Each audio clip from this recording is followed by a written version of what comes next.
안녕하세요. 오늘은 한때 조기 은퇴라는 꿈을 향해 맹렬히 달려갔던 이들이 과연 은퇴 후 어떤 삶을 살아가고 있는지 얘기해 보려고 해요.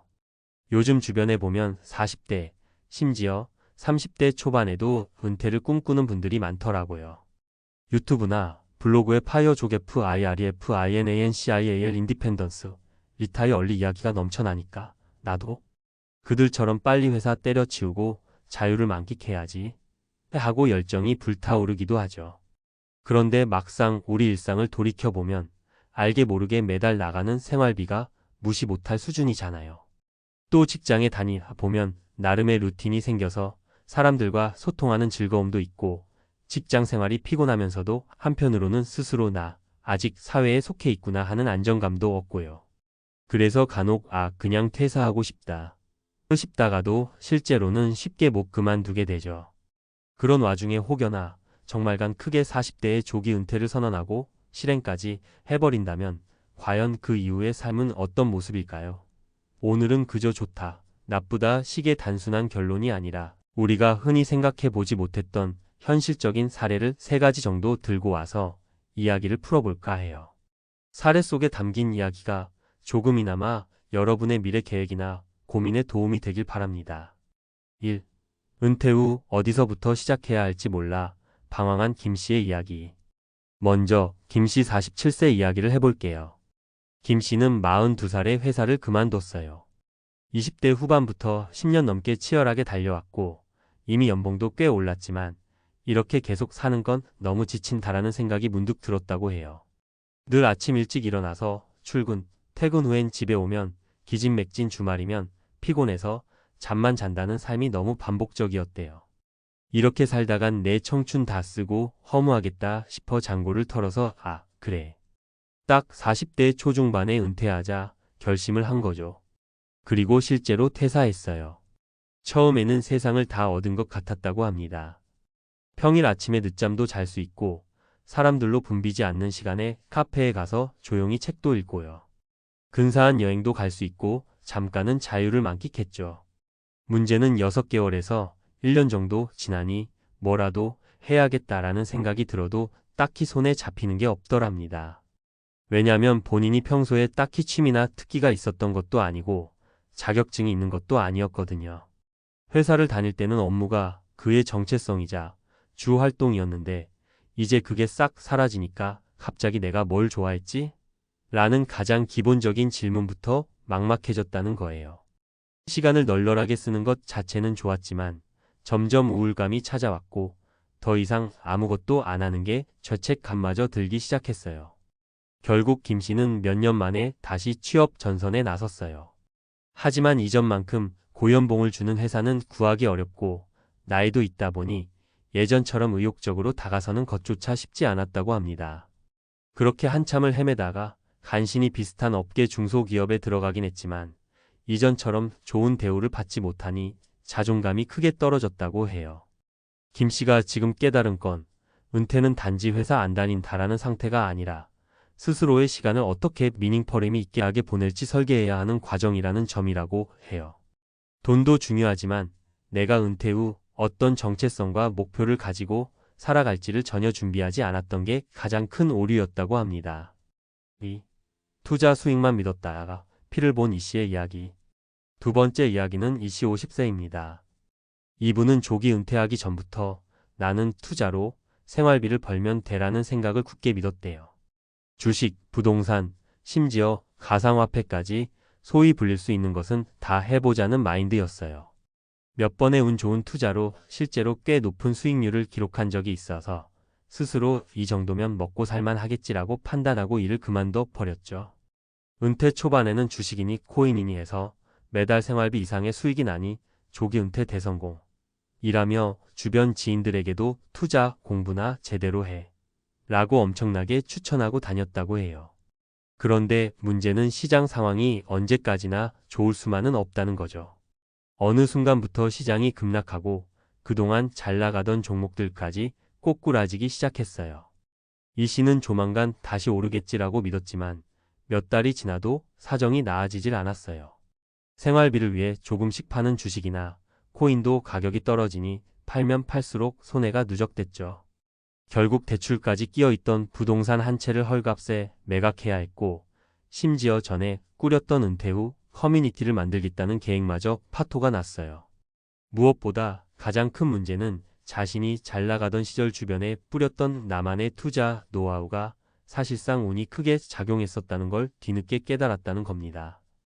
이 씨가 지금 본인의 경험을 돌아보며 한 말이 투자는 장기적으로 안정적이어야 하고 은퇴 이후 생계를 전적으로 맡기기엔 변수가 너무 많다는 거예요.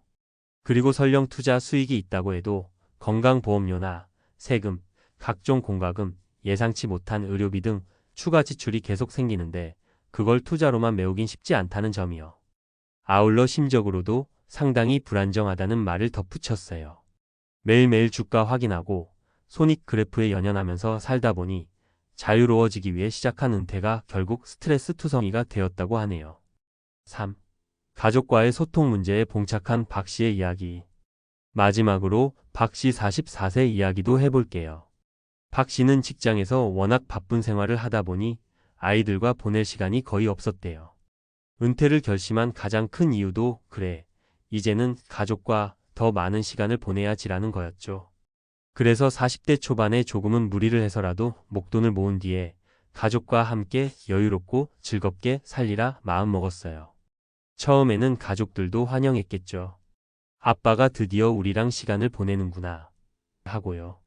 그런데 몇 달이 지나고 나니 아내는 아내대로 하루 종일 집에 있는 남편이 익숙지 않았고 자녀들도 사춘기를 겪으면서 각자 스케줄과 관심사가 달라지다 보니 박 씨가 생각한 가족 화목이라는 게 실상은 말처럼 쉽지 않았던 거예요. 본인은 회사를 그만뒀으니 가족과 여행 다니고 매일 놀러 다니자고 생각했는데 막상 가족들은 자기 학교, 학원, 친구 모임, 아내는 아내대로 본인 생활 패턴이 확고히 있었죠. 그러니 박 씨가 다 같이 여기 가자, 저기 가자 해도 오늘 약속 있어, 숙제해야 돼 하면서 가족들도 살짝 귀찮아하는 기색이 보였다는 겁니다. 가장 심각했던 건 박 씨 본인이 회사 생활을 할 때는 인식하지 못했던 가족 내 관계의 미묘한 균열이 점점 드러났다는 점이에요. 일에 빠져 살다 보니 가족들이 필요로 하는 소통이나 정서적 지지에 정작 제대로 참여하지 못했던 거죠. 그런데 막상 은퇴 후 하루 종일 붙어 있자니 서로 대화를 잘해본 적도 없어 어색하고 사소한 생활 습관 차이로 충돌이 잦아졌대요.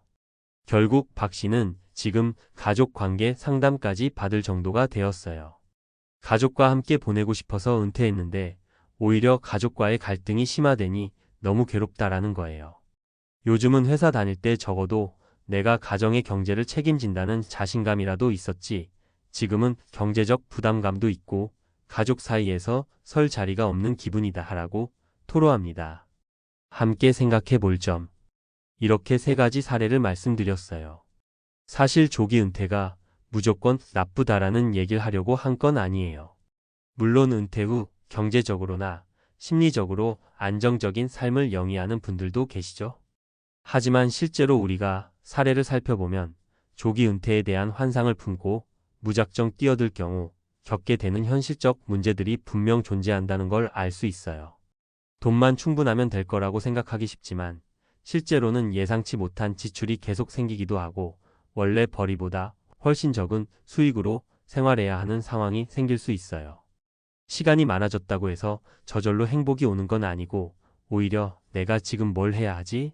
라는 공허감이나 목적 상실감에 빠질 수 있어요. 가장 중요한 관계 가족, 친구, 지인 등을 어떻게 유지하고 발전시킬지 미리 고민하지 않으면 회사 생활 스트레스 대신 가정 갈등이나 사회적 고립감이라는 더 큰 난관에 맞닥뜨릴 수 있다는 거죠. 즉, 은퇴 후 나만의 정체성이나 삶의 목표가 확실히 있어야 하고 재정적 기반을 마련하는 것도 중요하지만 그 모든 걸 실제로 실행하고 유지할 구체적 시나리오와 예비 계획이 필수적이에요. 사고방식의 문제이기도 하고 은퇴를 한다면 새롭게 주어지는 24시간을 어떻게 구성하고 활용할지에 대한 콘텐츠 활동, 취미, 직업, 봉사, 학습 등가 꼭 필요하다는 이야기예요. 마무리하며 결론적으로 말씀드리면 40대에 조기 은퇴 선언하고 5년 후 충격적인 현재라는 말은 절대 과장이 아닐 수 있습니다. 김 씨처럼 정체성 문제를 겪기도 하고 이 씨처럼 투자 수익만 믿었다가 크게 휘청일 수도 있으며 팍 씨처럼 가족과의 시간을 꿈꿨다가 오히려 관계가 어려워질 수도 있어요.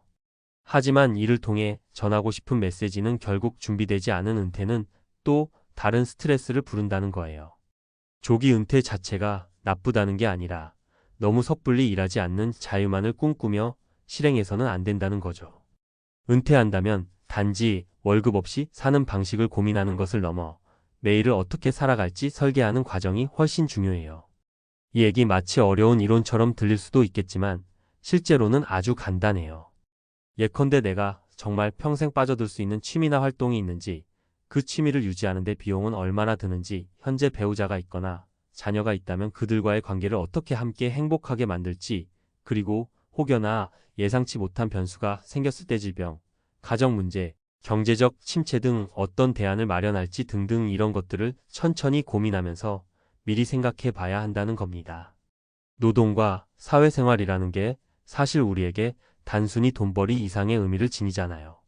인생에서 가장 많은 시간을 할애하는 일이기도 하고 그 과정을 통해 자아 실현을 하기도 하고 다양한 사람을 만나 삶의 재미를 찾기도 하는 거죠. 그러니 은퇴라는 단어가 주는 낭만만 보지 마시고 그 이면에 깔린 현실과 고민들을 충분히 살펴보시길 권해드립니다.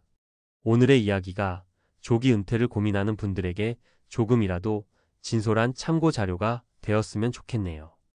은퇴 자유라고 단순하게만 생각하기보다는 내게 정말 필요한 자유가 무엇이고 그걸 제대로 누리려면 어떤 단계가 필요한지 차근차근 따져보시길 바라면서 마무리하겠습니다. 감사합니다.